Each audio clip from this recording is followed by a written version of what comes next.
Bonjour Jean-Noël Barrot. Bonjour. Merci beaucoup d'avoir accepté l'invitation de France Info. Beaucoup de sujets à aborder avec vous aujourd'hui. La plateforme Chine menacée d'être suspendue en France, la relation avec l'Algérie, la coopération en matière de narcotrafic. Mais d'abord, Emmanuel Macron appelle à la libération pleine et entière de Cécile Collaert et Jacques Paris, sortis de prison mardi après plus de 3 ans de détention en Iran. On écoute l'émotion de Noémie, la sœur de Cécile, hier soir aux 20h de France 2. Je l'ai eu hier soir, donc c'était la première fois depuis 3 ans et demi que je la voyais sans voile, que je voyais ses cheveux, que je voyais son visage.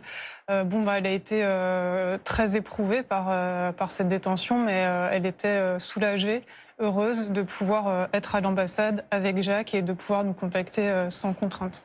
Cécile Collaert et Jacques Paris sont toujours retenus à l'ambassade de France à Téhéran. Pourquoi est-ce qu'ils sont toujours un peu otages du régime iranien ? D'abord, la très bonne nouvelle, c'est qu'ils sont désormais en sécurité à l'ambassade de France, sous la protection de la France. Et leurs familles sont soulagées. Le pays tout entier, je crois, est soulagé. Lorsque je me suis entretenu avec eux hier, ils ont exprimé, on va y revenir, Jean-Noël Barrot, mais d'ailleurs leur remerciement à l'égard de toutes celles et ceux qui les ont portés pendant l'épreuve depuis 3 ans. Mais ça n'est qu'une étape qui doit les conduire jusqu'à la libération définitive. La libération définitive, la rémission totale, après une épreuve indicible. Et nous allons continuer à nous mobiliser, comme nous le faisons, parfois discrètement, parfois dans l'ombre, ce qui nous a permis d'obtenir ce résultat. On va prendre le temps jusqu'à parvenir à leur retour en France. On va prendre le temps de partager toutes les informations dont vous disposez, mais quand Emmanuel Macron appelle son homologue iranien Massoud Pezeshkian et lance cet appel à ce qu'il soit libéré le plus rapidement possible, on est d'accord que c'est aussi une solution qui peut s'enliser, ça peut durer des semaines ou des mois. C'est quand le plus rapidement possible ? Vous savez, c'est la 3e fois cette année que, grâce à la mobilisation du Quai d'Orsay, sous l'autorité du président de la République, nous obtenons la libération de compatriotes retenus en Iran. C'était Olivier Grondeau au mois de mars, Lénard Monterlos au mois d'octobre, et désormais Cécile Collaert et Jacques Paris. Lorsque nous travaillons sans relâche, dans l'ombre, comme je le disais, nous n'avons aucune certitude sur le résultat ou sur le calendrier. Mais nous le faisons avec beaucoup de concentration, beaucoup de détermination, en lien étroit avec les familles, évidemment, que nous tenons informées. Et ça marche. Et ça fonctionne. Il faut laisser les diplomates faire leur travail. Ça fonctionne. Jean-Noël Barrot, aujourd'hui, vous dites « je n'ai aucune idée du calendrier ». Vous ne savez pas si ça va prendre des semaines, des mois ? Je n'ai aucune certitude, mais je suis bien obligé de constater avec vous que nous avons obtenu un premier résultat qui est majeur pour Cécile Collaert et Jacques Paris, dont les proches s'inquiétaient lorsqu'ils les ont vus ou eu au téléphone ces derniers mois de la dégradation de leur état de santé. Justement, vous avez aussi envoyé un médecin du centre de crise du Quai d'Orsay pour les accompagner sur place et vous les avez eu au téléphone les deux hier matin. Que vous ont-ils dit exactement ? Comment vont-ils ? D'abord, je leur ai fait part de l'immense élan de solidarité qui, à travers le pays, les a soutenus dans l'épreuve depuis 3 ans. Ils ont exprimé leur soulagement, leur gratitude à l'égard des agents du ministère des Affaires étrangères, des agents de l'ambassade qui les ont soutenus, qui ont été à leur côté pendant les visites consulaires, notamment les visites à la prison.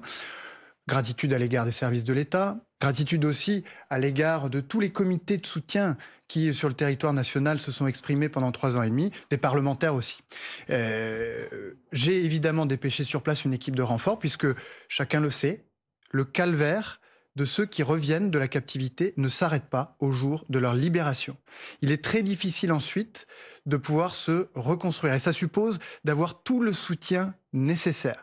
Et c'est pourquoi l'équipe de l'ambassade et cette équipe de renfort va les accompagner dans les premiers jours et les premières semaines, et qu'ensuite nous resterons à leur côté pendant toutes les étapes de ce chemin vers la rémission. Jean-Noël Barrot, il y a l'après, comment se reconstruire, et puis il y a ce qu'ils ont vécu aussi. Benjamin Brière, ex-otage en Iran, a été frappé, lui, quand il était détenu, et il disait sur France Info, et pourtant, ce qu'ont vécu Cécile et Jacques, même moi, je ne peux pas l'imaginer. La violence dans laquelle ils ont été détenus est inouïe. On sait qu'ils ont subi des mauvais traitements. Écoutez Anne-Laure Paris, la fille de Jacques Paris, hier soir sur France 2. Mon père était à l'isolement, donc non, il pouvait pas se voir. C'était une toute petite cellule, donc en fait, en effet, mon père a trouvé des ressources pour tenir. Et enfin, il me le disait à l'époque, quand on l'avait au téléphone, il disait c'est pas par plaisir, mais par nécessité que je fais du sport. Je fais 6 heures de sport par jour pour me fatiguer, pour réussir à dormir. Qu'est-ce qu'ils ont subi en détention? Comment vous qualifiez C'est impossible à imaginer. Je l'ai qualifié à de nombreuses reprises et j'ai eu l'occasion d'en parler à plusieurs reprises. au Quai d'Orsay avec les familles, dont je salue le courage et la persévérance. C'est un isolement absolu. C'est des conditions les plus spartiates qu'on puisse imaginer. C'est l'incapacité de pouvoir contacter ses proches. Et donc c'est sans doute de toutes celles et ceux qui ont été détenus en Iran ces dernières années, Jacques et Cécile, qui ont subi les conditions les plus difficiles, les plus éprouvantes, les plus inhumaines. Vous dites impossible à imaginer. C'est vous aussi qui avez appris à la mère de Cécile Collère que sa fille était libérée. C'était mardi vers 19h. On imagine un appel bouleversant. J'ai appelé les deux familles au moment où Jacques et Cécile sont entrés dans la résidence de France et se sont trouvés sous la protection de la France. Une immense émotion m'a gagné dans ce moment-là, qui est sans doute le moment le plus fort que j'ai vécu dans les fonctions que j'exerce aujourd'hui. Et j'ai été très heureux de pouvoir partager ce moment avec des familles qui, je le disais, ont fait preuve d'un courage inouï. Et vous avez attendu qu'ils soient en et sécurité à l'ambassade, c'est ça? Donc 19h. Évidemment, on ne prend pas le risque de donner une information aux familles avant que nos compatriotes, lorsqu'ils reviennent de détention, soient en sécurité à 100%. Nous, à ce moment-là, nous étions donc avec le Français Benjamin Brière. À France Info, on a vécu un très grand moment parce qu'on l'a appris avec lui. Donc Benjamin Brière dont parlait Agathe. Mais Benjamin Brière, il est aussi assez critique contre vous, contre le Quai d'Orsay. Il considère que certaines familles d'otages reçoivent trop de pression. On l'écoute. Et je le conseille à tous les malheureux futurs otages et à leurs familles. C'est ce qui se passe encore. Le gouvernement va mettre une pression sur les familles d'otages pour qu'ils se taisent. Mais l'agenda, il n'est pas à 100% pour les otages, ni leurs familles. L'agenda, il est avant tout pour les postes et les carrières de ceux qui sont en place. Alors, je vois faire la moue. Je précise que Benjamin Brière est très critique. Il a été libéré par vos services, c'est important de le dire aussi, il en est conscient, mais c'est très intéressant ce débat, je l'ai entendu dans de nombreuses familles d'otages. D'un côté, vous dites, au Quai d'Orsay, ne dites surtout rien à la presse, on s'en occupe discrètement, et eux vous répondent, déjà, je finis juste ma question, le temps est trop long, et puis si nous on parle pas, il n'y a pas de pression internationale, donc on vous aide. Mais c'est complètement faux, et je vous invite à vous documenter, puisqu'apparemment, vous n'avez pas suivi ce qui s'est passé dans l'affaire de Cécile Collère et Jacques Paris. C'est-à-dire que c'est faux. Nous ne demandons pas systématiquement aux familles de se taire. C'est rigoureusement faux. Il y a des moments, parce que les processus de discussion et de négociation l'exigent, nous demandons une discrétion. Et puis il y a des moments, comme ça a été le cas au printemps, où là au contraire, nous invitons les familles, si elles le souhaitent, à s'exprimer, parfois avec beaucoup de force, pour faire entendre leur détresse et leur attente. C'est ce qui s'est passé au printemps dernier. Et c'est dans la coordination étroite avec les familles que nous fixons les lignes de la communication qui est celle de l'État. D'accord, mais ça vous aide le Quai d'Orsay, ça vous aide, ça a senti la pression internationale ou pas? Excusez-moi. Les familles d'otages traversent elles-mêmes des épreuves qui sont très, très difficiles. Et c'est pourquoi elles ont un référent, une personne contact en permanence au Quai d'Orsay. Cette personne contact va les prévenir systématiquement lorsque le Quai d'Orsay va prendre une position, lorsque le ministre va s'exprimer, pour qu'il n'y ait pas de surprise, pour que tout soit toujours coordonné au mieux. Alors bien sûr qu'il y a des frustrations. Et certaines des frustrations de Benjamin Brière sont légitimes et justifiées. Quand vous avez été détenu pendant plusieurs années dans un pays comme l'Iran, et que vous revenez en France, c'est non seulement un moment difficile, puisque vous devez vous reconstruire, mais ça peut être aussi un casse-tête, un labyrinthe, pour retrouver l'accès à vos droits les plus élémentaires. Et je crois que nous pourrions améliorer même pour retrouver un travail, parfois. Parce que ça peut faire peur à un employeur, quelqu'un qui a été détenu pendant 3 ans. C'est moins cela que, vous savez, une forme de bureaucratie qui fait qu'on vous demande « Mais vous étiez où pendant ces 3 ans ?» Eh bien, j'étais en détention. Mais donc il faut améliorer, il faut créer un statut d'otage d'État. Il faut sans doute créer des facilités pour que lorsque nos compatriotes rentrent de la captivité, le chemin vers la réintégration totale dans la société française soit facilité. Je crois que c'est important et j'ai déjà eu des échanges avec le garde des Sceaux sur ce sujet. J'espère que nous pourrons avancer. Jean-Noël Barrot, il faut qu'on avance. Téhéran a annoncé hier que l'Iranienne Madieh Esfandiari, détenue en France depuis février pour apologie du terrorisme, avait été libérée et se trouvait désormais à l'ambassade d'Iran à Paris. Donc une annonce au lendemain de la libération conditionnelle de nos ressortissants. Est-ce que vous nous le confirmez et est-ce que c'est la contrepartie de la France? Si vous avez des questions à poser à l'autorité judiciaire, je vous invite à le faire. Quant à nous, nous allons rester mobilisés. Nous n'allons épargner aucun effort pour Vous voulez dire que obtenir vous voulez pas la confirmer cette libération information? immédiate et inconditionnelle, définitive Vous ne voulez de pas confirmer? Tricolore et Jacques Vabre. Votre homologue iranien est plus bavard que vous sur ce point et on comprend pourquoi.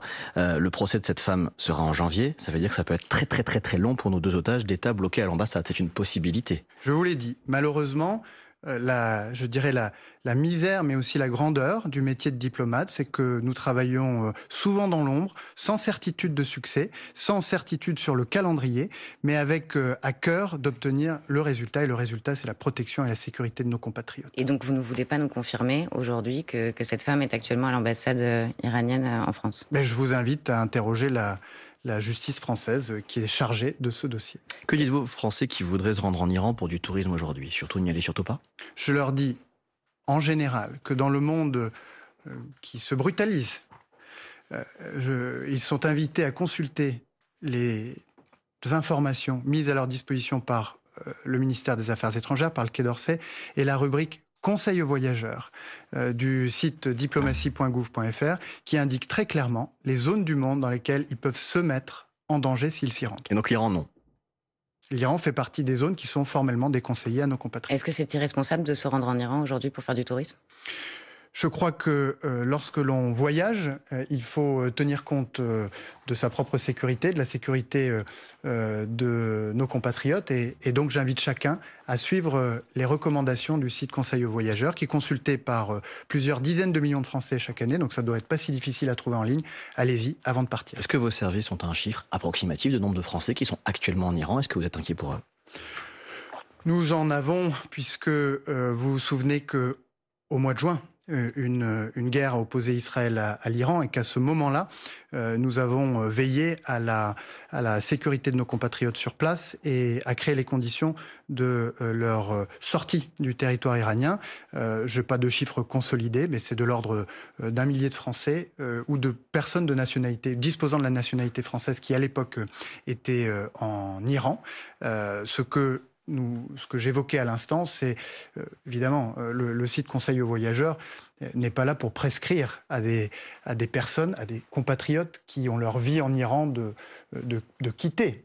Ça arrive qu'on invite nos compatriotes à quitter un pays en question, mais et c'est pas le cas en ce Là, je moment. vous parle des Français de passage, les Français. Et ceux qui sont là-bas, qui vivent là-bas, vous ne leur dites pas de revenir? Ça n'est pas, en tout cas, ce que le site Conseil aux voyageurs indique à ce stade. Jean-Noël Barrot, ministre de l'Europe et des Affaires étrangères, vous restez avec nous dans un instant. La France est-elle vraiment décidée à sanctionner Chine? Est-ce que la relation avec Alger s'est améliorée depuis le départ de Bruno Retailleau? Mais tout de suite, il est 8h47 et c'est l'info en 1 minute avec Manon Lombard-Brunel. La garde à vue de l'homme accusé d'avoir fauché 5 personnes hier sur l'île d'Oléron se poursuit ce matin. La question de ses motivations reste encore à établir. Des documents religieux ont été retrouvés à son domicile, mais pour l'instant, le parquet antiterroriste ne s'est pas saisi de l'enquête. 2 personnes sont toujours dans un état grave ce matin, mais leur vie n'est plus en danger selon le ministre de l'Intérieur. Laurent Nunez qui réagit aussi ce matin à ces vidéos publiées hier par Libération et Mediapart. On y voit des gendarmes insulter des manifestants lors d'un rassemblement anti-bassine à Sainte-Soline, c'était en 2023. Le ministre de l'Intérieur dénonce des propos inacceptables et déplore des gestes qui sont selon lui manifestement pas réglementaires. C'est une rampe de lancement à quelques jours maintenant de l'ouverture de la COP30 au Brésil. Une 60aine de chefs d'État doivent se rassembler aujourd'hui à Belém, aux portes de l'Amazonie. Réunion autour du président brésilien Lula pour parler réchauffement climatique. Emmanuel Macron est sur place, les États-Unis n'y participeront pas. Et puis il leur a fallu 10 jours, 13 heures et 3 minutes très précisément pour arriver à bon port, celui de Fort-de-France en Martinique, que Tom Laperche et Franck Camas ont été les premiers à atteindre cette nuit. Victoire sur la Transat qu'a fait l'or dans la catégorie des ultimes. France Info. Le 8-30 France Info. Agathe Lambray, Paul Larouturou. Avec Jean-Noël Barrot, ministre de l'Europe et des Affaires étrangères, l'exécutif hausse le ton contre Chine, Paul. Bah oui, après la vente de poupées pédopornographiques, on a appris donc hier que des armes comme des machettes ou des haches étaient en vente libre sur la plateforme Chine. Sébastien Lecornu a annoncé que le gouvernement engageait une procédure de suspension de la plateforme chinoise. Un délai de 48 heures leur a été accordé. Si elle ne se conforme pas, on ne pourra plus acheter sur le site en France sur Chine. Et qu'en pense le ministre des Affaires étrangères que vous êtes? Mais j'en pense du bien. Et je me félicite que le Premier ministre ait demandé à la fois l'ouverture d'une procédure de suspension, comme vous venez de la décrire, mais qu'il est aussi demandé au ministre de l'Intérieur de demander le blocage à la justice du site. Et je vais aller plus loin. Je pense que la plateforme est de toute évidence en infraction avec les règles européennes dont nous sommes dotés en 2022 sous l'impulsion française. Et je pense que la Commission européenne doit sévir. Oui, Elle ne peut plus ça fait attendre. longtemps que la Commission européenne est saisie du cas de Chine. Hein, et Bien il sûr, ne se passe rien. mais pas que du cas de Chine, de Et toutes ça fait ces depuis longtemps plateformes. que la France est au courant des dérives et des Que ce soit les infractions places de Chine. marché, celles où on s'échange des produits, ou que ce soit les réseaux sociaux, vous voyez bien tous les abus qui posent des questions d'ordre public, de sécurité publique, et qui posent une menace sur la qualité de notre débat public. Tout cela, nous l'avons encadré par des règles qui ne sont pas respectées. Et donc la Commission européenne, ça fait 3 ans que ces règles ont été adoptées, doit sévir. Est-ce qu'une demande spécifique de la France a été faite en ce sens à l'Europe? Vous l'avez fait? Oui, par le ministre de l'économie et la ministre chargée du numérique. Je soutiens cette démarche, je vais l'appuyer de toutes mes forces. Il faut que la Commission prenne les sanctions. Elle peut aller jusqu'à 6% du chiffre d'affaires mondial, ce qui n'est pas neutre. Pardon, mais pourquoi on doit prendre des sanctions si on autorise Chine à s'étendre chaque jour davantage en France? Hier, un magasin était ouvert au BHV. Dans les jours qui viennent, plusieurs boutiques doivent ouvrir à Grenoble, Reims, Dijon, Limoges, Angers. Vous découvrez pas les infractions de cette plateforme? Non. Alors, il y a 2 sujets, je pense, et 2 sujets de grande importance. Le premier sujet, c'est ce qui se passe en ligne. Et on a laissé prospérer des grandes plateformes dont les règles sont fixées par des milliardaires chinois et américains et qui viennent perturber la vie économique, sociale, démocratique de la nation. C'est inacceptable. Des règles ont été fixées. La Commission a diligenté certaines enquêtes. Elle doit maintenant les assortir de sanctions. Et ensuite, il y a le sujet que vous évoquez, c'est-à-dire la concurrence que représentent ces grandes plateformes de distribution pour le petit commerce. Si nous ne faisons rien, si nous laissons faire, nous allons voir les petits commerces disparaître de nos centres-villes et du centre de nos villages. Et ce sera la mort de nos villes et de nos villages. Et donc il nous faut réagir. La taxe de 2 € sur les petits colis est une première réponse. Les douanes doivent aussi se mobiliser, et pas uniquement les effectifs des douanes françaises, mais les gardes-frontières européens, parce qu'il y a dans ce flux massif de petits colis qui vient inonder nos villes et nos villages, des produits contrefaits, des produits mauvais pour la santé ou des produits illicites. C'est pas possible. On doit reprendre le contrôle de nos frontières s'agissant des produits qui rentrent sur le territoire de l'Union européenne et de la France. C'est un débat passionnant parce que les Français continuent à l'utiliser massivement, donc on en reparlera sur France Info. Mais on a tellement de thèmes que je vous interroge à présent sur l'Algérie. On apprend que le ministre de l'Intérieur, le nouveau ministre de l'Intérieur, Laurent Nunez, qui on va en parler à une ligne très différente de celle de Bruno Retailleau, a reçu une invitation pour se rendre en Algérie afin de renouer le dialogue et de relancer la coopération sécuritaire entre les 2 pays. Qu'est-ce que vous attendez de cette visite? Le Premier ministre l'a dit cette semaine de manière très claire. Il faut arrêter de faire de l'Algérie un sujet de politique intérieure. Et il faut, dans un dialogue exigeant qui vise à protéger nos intérêts, obtenir des résultats sur la libération d'abord de nos 2 compatriotes, Boualem Sansal et Christophe Glaise, sur la coopération en matière de sécurité, puisque au sud de l'Algérie se situe l'un des principaux foyers mondiaux du terrorisme islamiste, et puis la coopération migratoire, puisque nous avons besoin de coopérer avec l'Algérie pour expulser les Algériens en situation irrégulière sur le territoire national. S'ajoute à cela une dimension qui est souvent éclipsée dans ce débat, qui est la question économique. Beaucoup d'entreprises en France, notamment des PME du secteur de l'agroalimentaire, pâtissent des tensions qui ont émaillé la relation depuis 1 an. Et donc ce sont ces intérêts que nous devons défendre dans un dialogue exigeant. C'est la ligne fixée par le Premier ministre et nous allons nous y tenir. Vous avez eu des différends sur la méthode avec Bruno Retailleau. Est-ce que vous êtes satisfait que cette page soit tournée? Bruno Retailleau d'ailleurs déplore dans le Figaro de ne pas avoir été soutenu assez par l'Élysée, que l'Élysée n'ait pas voulu assumer sa ligne de fermeté. Je crois que la fermeté a été au rendez-vous, puisque nous avons, chaque fois que nos intérêts ont été en jeu, répliqué avec beaucoup de force aux mesures très brutales qui ont été prises par les autorités algériennes. Et notre message a été très clair. Nous avons des intérêts à défendre, les intérêts des Françaises et des Français, et pour ça nous devons coopérer, mais pour coopérer il faut être deux, et il appartient aux autorités algériennes de démontrer leur volonté de coopérer, d'entrer dans ce dialogue exigeant. Une question, je vous demande une réponse assez concise, parce qu'il faut aussi qu'on vous parle du narcotrafic. Sur les accords de 1968, ça paraît technique, mais c'est un point éminemment politique. Le Premier ministre Sébastien Lecornu a souhaité mardi que la renégociation de l'accord de 68 démarre le plus vite possible après l'adoption à l'Assemblée d'une résolution, on s'en souvient, du Rassemblement national pour dénoncer ces accords. En quelques mots, est-ce que vous êtes pour cette renégociation ? Pour cette renégociation. C'est en quelques mots. Merci. On continue, Agathe. Ça fait 15 ans que la France essaye de renégocier, mais il faut être deux pour renégocier. Pour l'instant, mais on a renégocié déjà plusieurs fois, sous des gouvernements de gauche, sous des gouvernements de droite. Oui, mais ça fait 15 ans qu'on essaye de renégocier. C'est issu d'un rapport fait par 2 macronistes à l'Assemblée. Mais quand on a un accord qui lie 2 pays souverains, il doit être renégocié dans le respect de la souveraineté des 2 pays. Est-ce que c'est normal qu'un pays qui détient toujours Boualem Sansal et Christophe Glaise bénéficie d'un régime dérogatoire en France? Et quand est-ce que vous espérez une libération de ces 2 compatriotes? Je vous l'ai dit, nos 2 compatriotes, les questions migratoires, les questions sécuritaires, les questions économiques, c'est l'ensemble des sujets que nous voulons aborder, de même que la renégociation de cet accord de 68. Vous décollez demain pour le Mexique et vous serez samedi en Colombie, notamment pour parler de coopération en matière de narcotrafic et présenter votre feuille de route en quelques mots. Quelle est-elle ? Narcotrafic, criminalité organisée, c'est un fléau qui lui aussi perturbe de manière très significative la vie de la nation.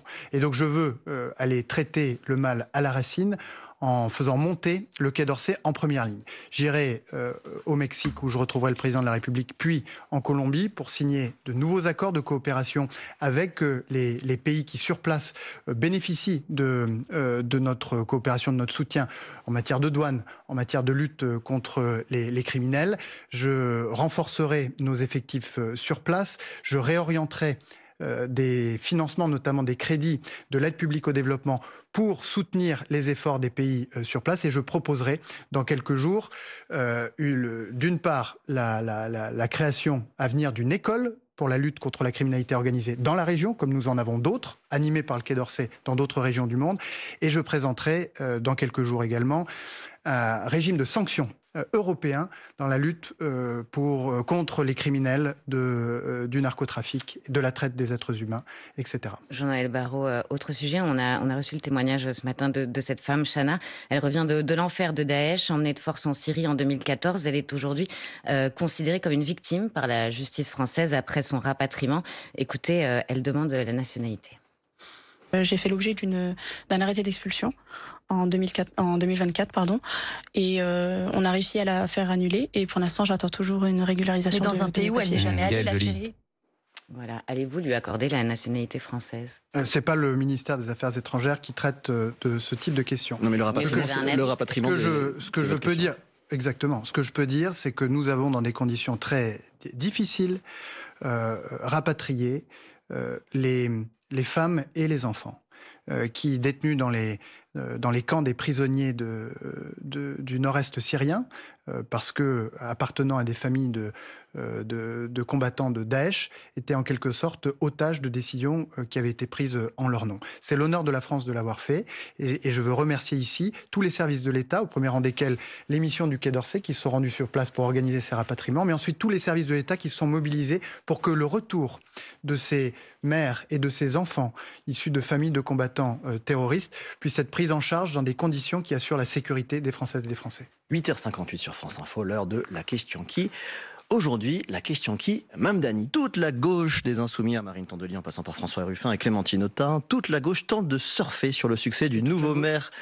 Grande partie de la gauche tente de surfer sur le succès de Zoran Mamdani. Donc, que pensez-vous du médiatique nouveau maire de New York ? Bon, je suis un peu étonné de voir des élus d'une partie de la gauche essayer de s'approprier cette victoire. Je crois comprendre que certains ont même été faire campagne sur place. Je trouverais ça étrange que des parlementaires américains viennent faire campagne en France, et je pense que ça choquerait un certain nombre de nos compatriotes. Ensuite, ce que je constate de cette campagne, c'est que la radicalité des uns entraîne la radicalité des autres.